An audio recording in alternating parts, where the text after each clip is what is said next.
What's going on, golf addicts? It's the U.S. Open 2023 from LA Country Club. DB here back in the saddle after vacation. What a wild week to go on vacation. Pat, you did a great job holding it down. Thank you. Thoroughly enjoyed you and Tim Andercuss. We got to get you guys together again. And I think next time it just needs to be an all-out pontificate discussion. But you guys did great. I enjoyed it thoroughly. Yeah, I appreciate that. We had a good time. It was nice to kind of mix in the pontificates and then his normal just nonsense in between some picks. So we had a good time. Yeah. And yeah, we missed you though, DV. We missed you. We're glad to have you back. Things go wrong a lot of times when you're around or you're not here. I know that, that's just stroking your ego a little bit, but things go wrong. So. Well, I mean, I had nothing to do with, live in the PGA Tour situation. Yes. That was crazy. We haven't even had a chance to talk about that or really debrief about it ourselves. I was trying to honor the family time as best I could, and it was chaos. But maybe we'll get to more of that later. Obviously, we've got a lot of stuff to cover for the U.S. Open. That's why people are here. We're here to talk betting picks, outrights, top 20s, finish position bets, and we're going to do it. We're going to have some fun tonight. We're gonna, we're in Hollywood. We're in Tinseltown, where all the stars are, right? And, the biggest award show for the stars is the Academy Awards, the Oscars. So we've taken some of the categories from the Oscars and we've applied it to some golfers as we go down the outright board. And we're going to talk about those categories, help us break down the field, make it a little interesting, make it fun. We've also got a chance. Somebody's going to have a chance. We're giving away some cash, $200 cash on this episode. Be sure and watch the DFS episode when it drops on Monday night because we're giving away a sweet tailor-made mini driver. That's right. The tailor-made mini driver. I have one myself. I freaking love it. I want to give it to somebody else. I want to give a new one to somebody else, brand new. So pay attention to that in the DFS show. Pat, what are we drinking tonight? I've got tequila. I'm coming back in strong. Yeah, I am coming off of a big weekend, DB. Big weekend. You had your major. A lot of things that went on. We don't need to recap it all, but so I just got just a very light beer right here. Yeah. Okay. Yes, the DFS show will be live this week, so we will have a live DFS show. Thank you, Spaz, for asking that in the chat. Wow, what a crazy Canadian Open we had. I don't want to spend a ton of time recapping it, but we are going to go, of course, down the board presented by our friends at Leaderboard. Now they've released this new groups version, this groups feature on the Leaderboard app. If you don't see it, you need to update your app in the iOS App Store. It is a free app to download, but the groups feature is a lot of fun. And I'm already seeing the Tour Junkies group is live and growing members. I was chatting on there the other day with some folks. I posted a couple of rounds on there lately. I'm excited about it, Pat. I haven't reported this to anybody, but my last 2 rounds of golf were a 78 and an 81. And I'm feeling pretty good about it. Posting up on Leaderboard, tracking stats, feeling good going into the summer golf season. So download the Leaderboard app with our link in the description of the video. And check it out. It's free. It's a great app for tracking your own game and betting with your friends on the golf course. Down the board, RBC Canadian Open, eh?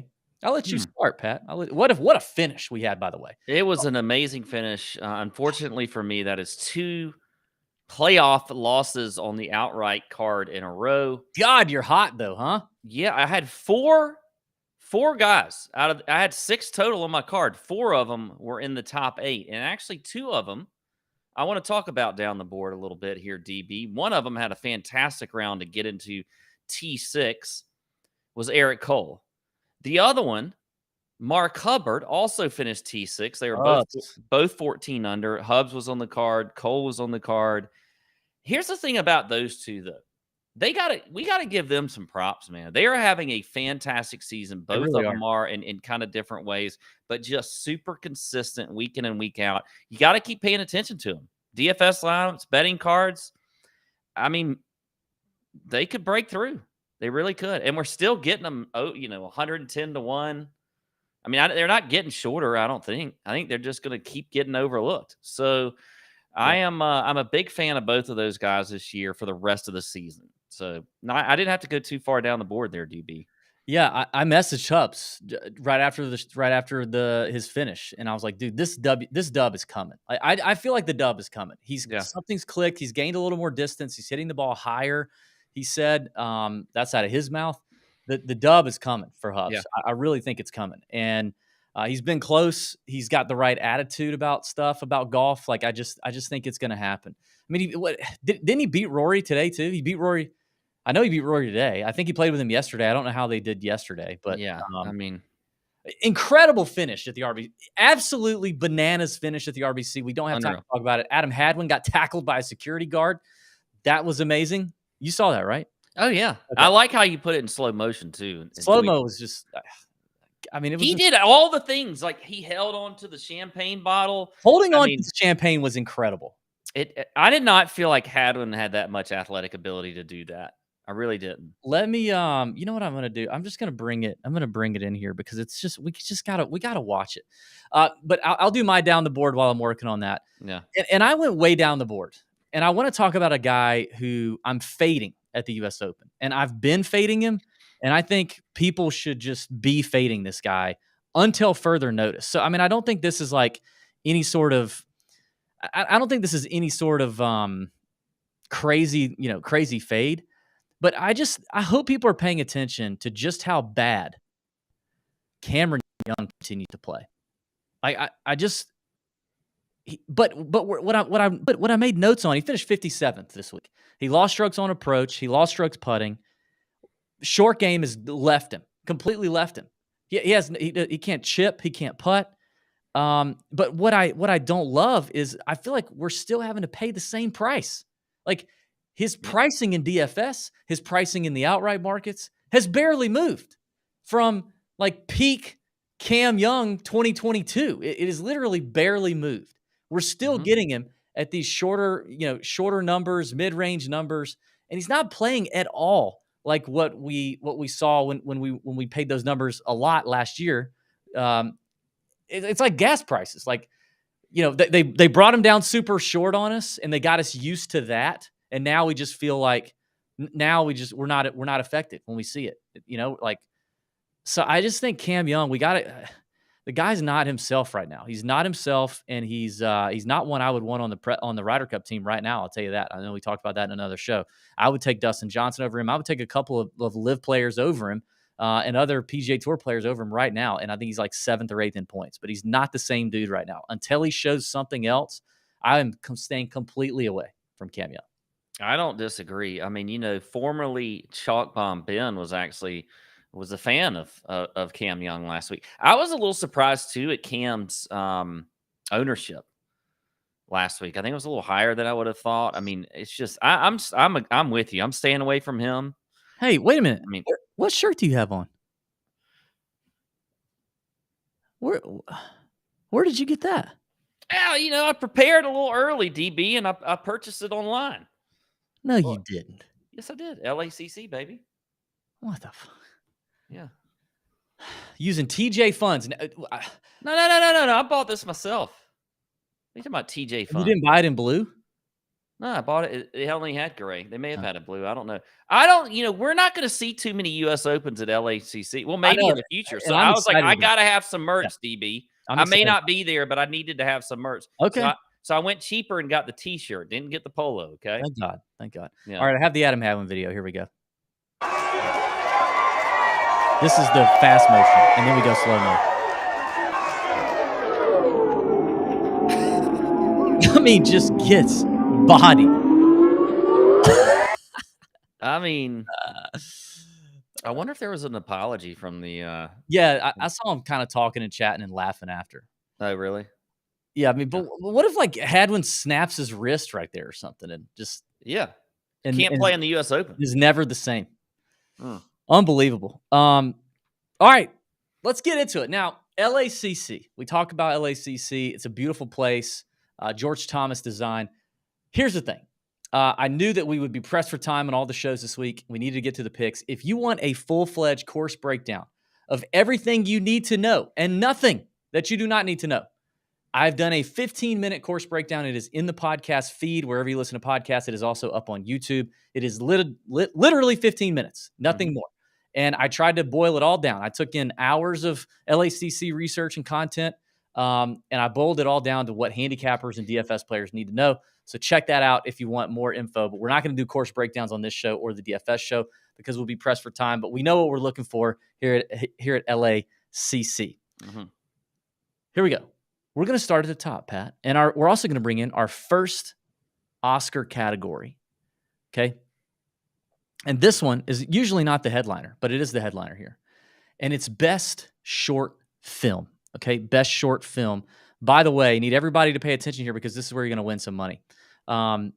Best short film, meaning short number in the outright odds market. Okay. We could have gone a couple different ways with that one, but this is the way we went for tonight. And your nominees are Scotty Scheffler, John Rahm, Bruce Cupcake, Rory McIlroy, Patrick Cantlay, Victor Hovland, and Xander Schauffele. Those are your nominees for best short film. Pat, if you're the Academy, who gets the award for best short film in your mind? Well, for me, DB, I'm going to have a little bit of a shocker here because I think the favorites are obviously Scotty and Rahm, but I know a guy that I'm going to be a big fan of this week who just won at the Memorial, and that is Victor Hovland. I absolutely love Victor this week, 16-1. So he is my winner of the best short film. Well, folks, it is a unanimous vote and decision by the Academy. The winner is Victor Hovland because I had to pick one in this category. Overall best value right now, I see Victor Hovland at 22-1 on BetMGM as the best number. He is 16-1 on DraftKings, and he is 17-1 on FanDuel. I bet that BetMGM number does not last. It may not last till tomorrow morning. We're recording this. Yeah, I would get on that right this second. Yeah. Yep. It's a fantastic number. I mean, the way LACC is setting up, it appears we've already heard from a couple caddies who have been on site today on Sunday. And the one thing that we have heard unanimously from our caddy friends is that, the rough around the greens is going to be very, very difficult. Quote, some of the most horrendous lies you've ever seen around the greens. And while you might think, well, I think that works against Victor because he's not as good a chipper as you may think. He's improving, number one. Mm-hmm. But I think when you have something like that, I think that's just going to I think it's just going to kind of level set the field a little bit. Like, if the best chipper gets a slightly worse lie or a terrible break, or the ball doesn't come off a slope on a bunker and it gets hung up in some of those nasty edges around these bunkers, and Victor's gets a slightly better lie. Like, it's just that variance to me. And if it's going to be hard on everybody, I'm fine with that for Vic. But we obviously believe, and the reason you're picking him is because you believe he's going to hit so many more greens in regulation than everybody else, and that's going to be the name of the game at a major like the U.S. Open, where the winning score is likely between 5 and 7 under, right? Yeah. Well, and that's the way I feel about it. I think you're going to see. I mean, Victor is certainly going to get himself into some situations around the green. They're going to be tough, but everybody will. And like you've said, I mean, he's one of the best ball strikers in this field. He's going to hit a ton of greens in regulation, which you just absolutely have to do on this golf course. So I would rather take that risk with Victor. And really, you said it. He's improving. I mean, I think I sent you a text earlier that he was ahead of, in this field, in strokes gained around the green, Cantlay, incredible. Yeah. Cantlay, John Rahm, Jordan Spieth, and I believe actually Shane Lowry over the last 24 rounds. Not bad. Not bad for Vic, huh? I mean, it's not. It's not. So I think I like him. I like the odds here. If you can find the 22-1, get it. I still don't mind it even at 16-1. So yeah. Well, let's talk about some other names here at the top of the board. Obviously, we want to talk Scotty and Rahm. I think a lot of people are going to be making a decision between those guys. Before we do, I want to tell you how you can win $200 in cold, hard cash. Check out our friends at SoBet. Okay, so click the link in the description of the podcast or YouTube channel, YouTube video. Use promo code TJ when you click that link, and you can sign up for SoBet. And in fact, if you use code TJ right now, you get 6 months of SoBet access for just $39 total over that 6-month period. It's incredible.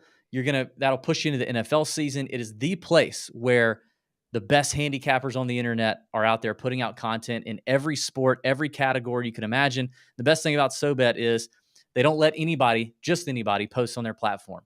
So they're going to vet the handicappers. The handicappers are expected to put unit values next to every bet and have explanations next to every bet, and then recap each bet with whether they won or lost. So there's full transparency on the platform. If you are betting anywhere on anything, SoBet is well worth the money, and code TJ gets you that 6 months at just $39 as opposed to the $9.95 a month. It's also the home of the exclusive Tour Junkies round robin top 40 parlay, which we had a good week. We had a good week this week, and we're up over 9 units on that round robin in just a few weeks. So check out SoBet. Check out our friends. Link in the description. Code is TJ. Here's how you win the $200. Your nomination for the best short film. All you got to do is drop that in the YouTube comment. You get a point for that.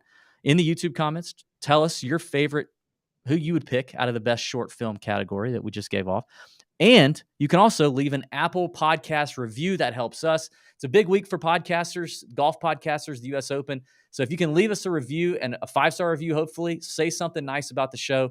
Drop in the description who you picked to win the U.S. Open out of the best short film category, and then leave us your Twitter handle or your email address so that we can get in touch with you if you win.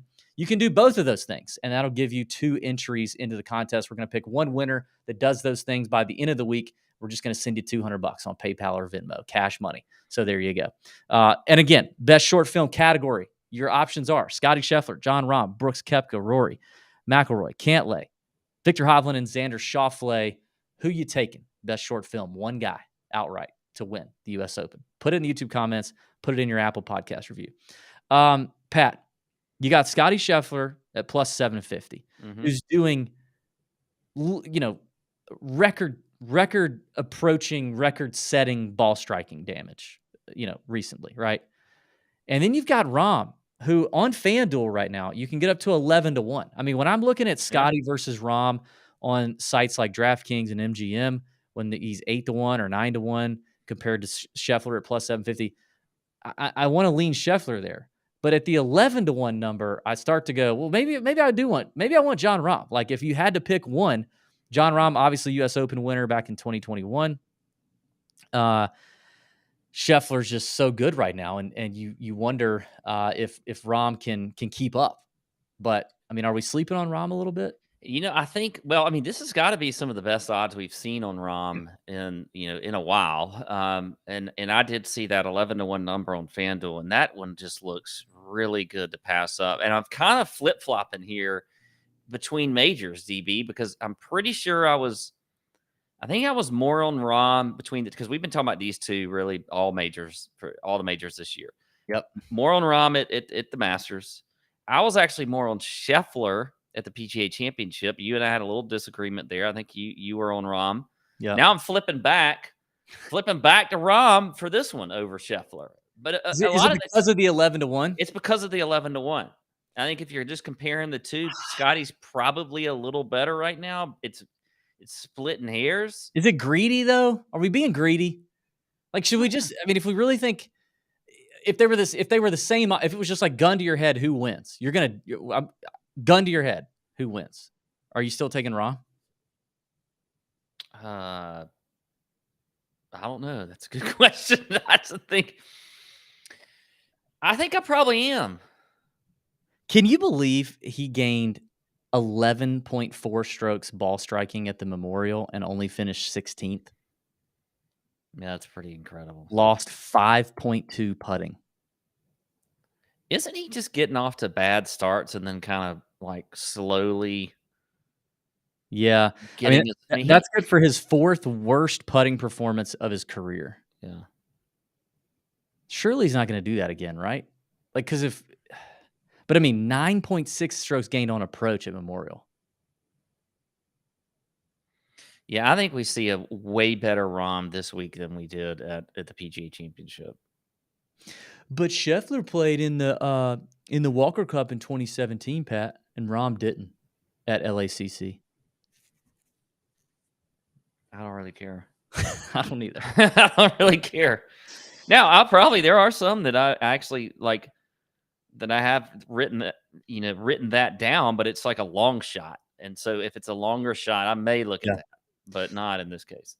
And then, I mean, one last name I think we're talking about in this range is are we just removing all respect from Brooks Koepka, who's nearly won the first, he really did win the PGA and could have won. I mean, could have been the first, had won both majors already. Was like super close to have won both majors coming into the U.S. Open, a tournament that he's won twice. Not gonna hate you if you want to play Brooks.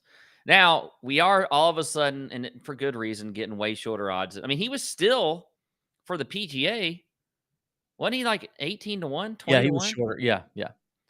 So he's much shorter this week, but still, I mean, again, we can't. 12 to 1 on MGM is the best number I see right now. Yeah.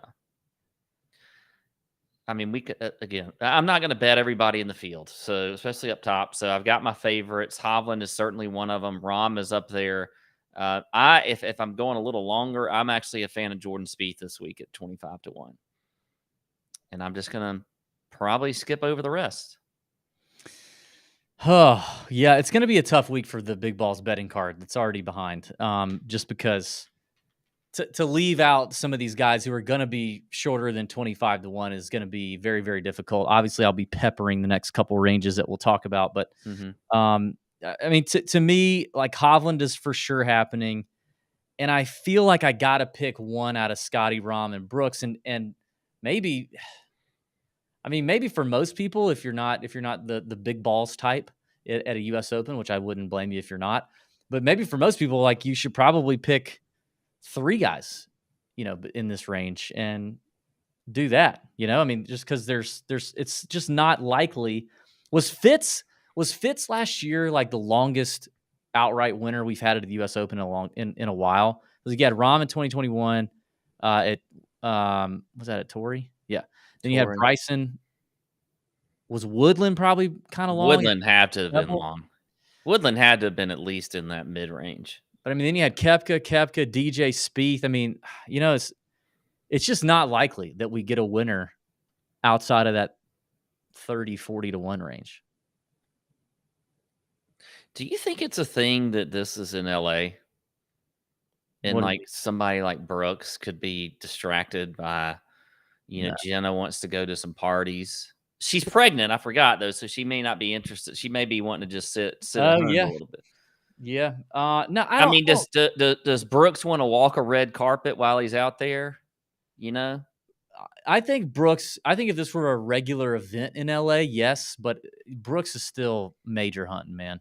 Yeah, he is. And this is obviously one he's got two trophies from, but he's trying to put his name up there on all-time majors list and continue climbing and continue doing what he's doing. I mean, let me ask you this, actually. This is a good question. I didn't even think about this till just now. With the whole live thing,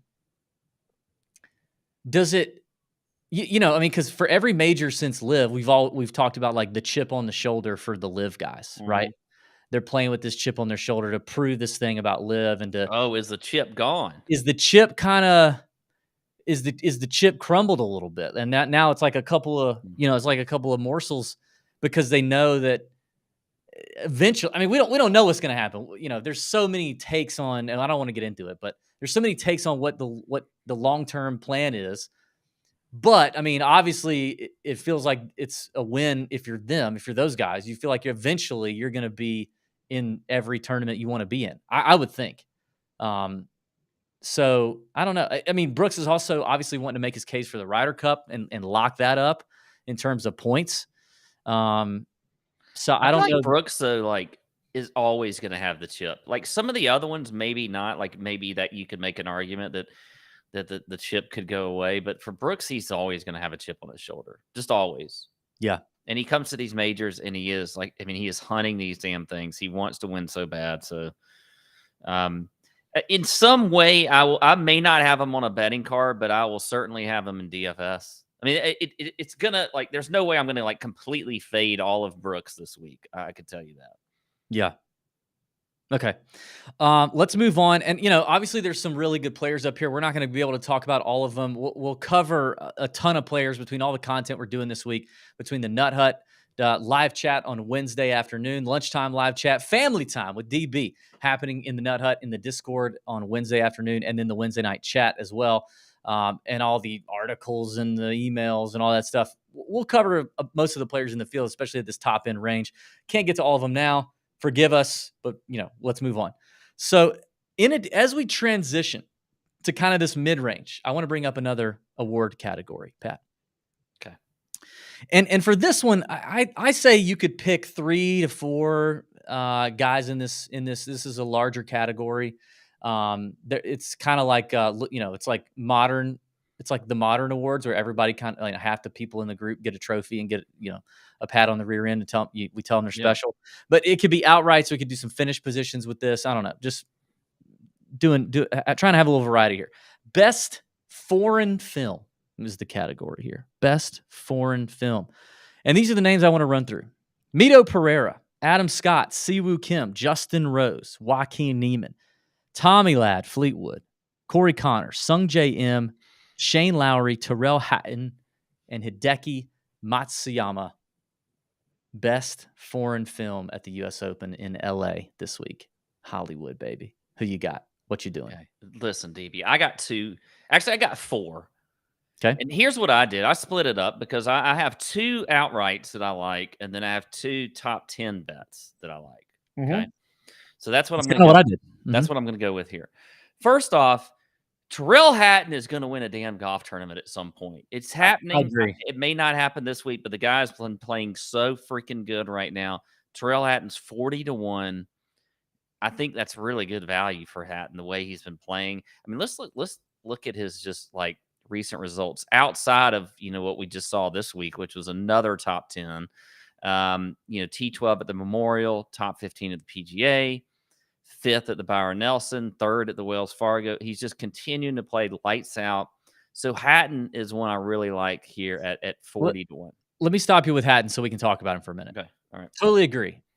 He's got, I think, 5 or 6 top 10s in major championships. The thing with Hatton you want to know about is, like, I guess for me, if I talked about it on the course breakdown show, but you'll hear a lot about it and you'll see tons about it if you haven't already. The rough around the bunkers is nasty. It's gnarly. It's unpredictable. There will be shots in the air where guys know it's going towards the bunker, and they're going to be begging for that ball to end up in the bunker and not hung up on the edge.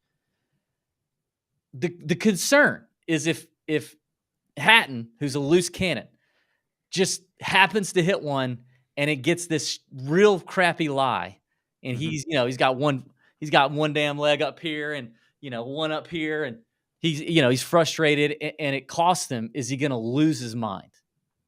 That's the only thing. So I started to look at his major championship record to see, like, okay, on tough golf courses, like, how does he handle himself? But he's got some top 10s in majors. He doesn't have any at the U.S. Open. Actually has one at the U.S. Open in 2018. And he's got two from the PGA, none at the Masters. We've talked about that every year. He can't figure out the Masters. And then at the Open, he's got a fair amount. He's got he's got 2 and then a T11. So, I mean, I feel like he can handle some diversity, right? I mean, adversity, not diversity. He can probably handle diversity too. Yeah. Didn't you say if sometimes I check out DB when you're talking, but I remember this. I do remember this. Didn't you say a couple weeks ago you were talking about Hatton and new courses or courses for the first time? Yeah. And he tends to do well on that. Like, now, I mean, you could translate this with the U.S. Open and say there are some times in the U.S. Open he has not played well.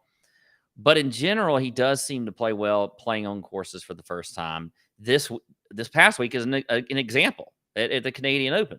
Mm-hmm. That was the first time they'd played that course. He played well. So, well, what I was saying is, like, based on limited experience at some big tournaments, big fields this year, he's still come out and done well because he's just playing at a different level right now. His off the tee game is just so good, long and accurate. The approach play, he's definitely had big peak weeks with approach play.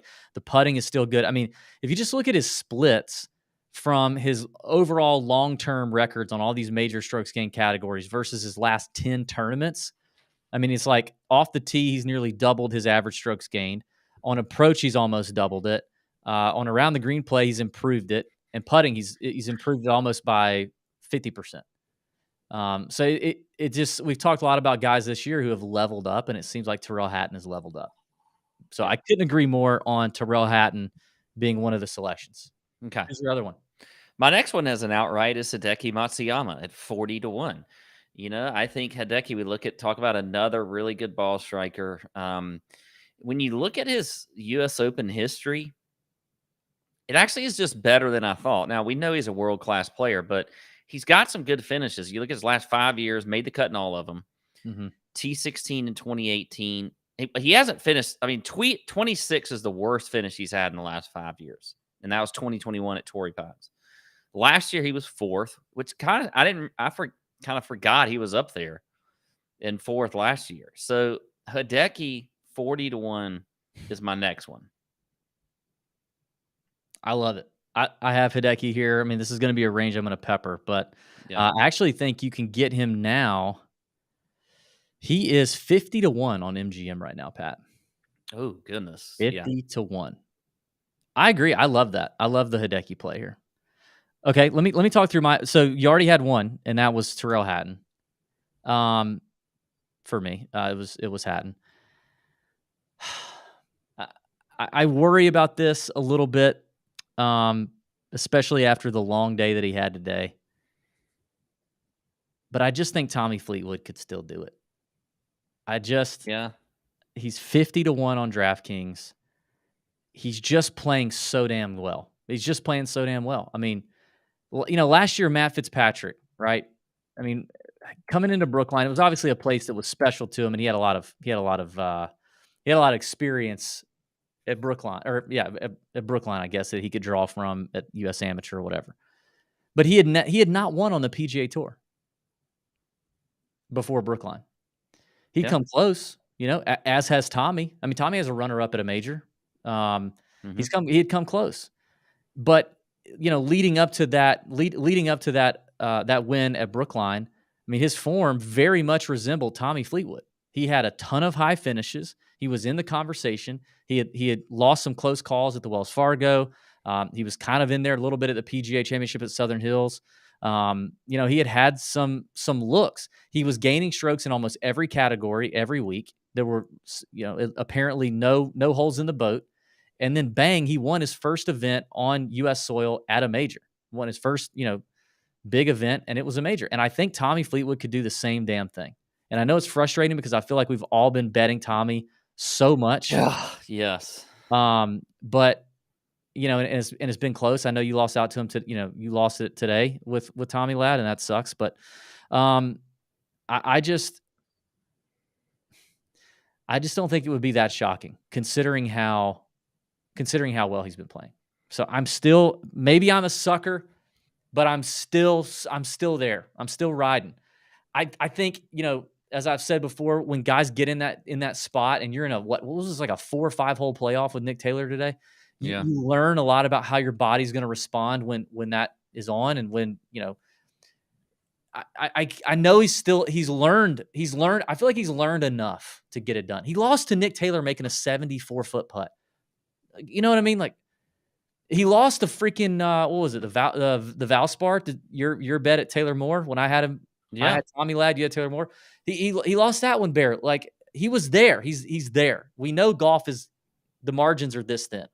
So I just believe that on a difficult golf course, firm and fast conditions, which is what we're going to get at LACC, I still believe Tommy Ladd can get it done at 50-1.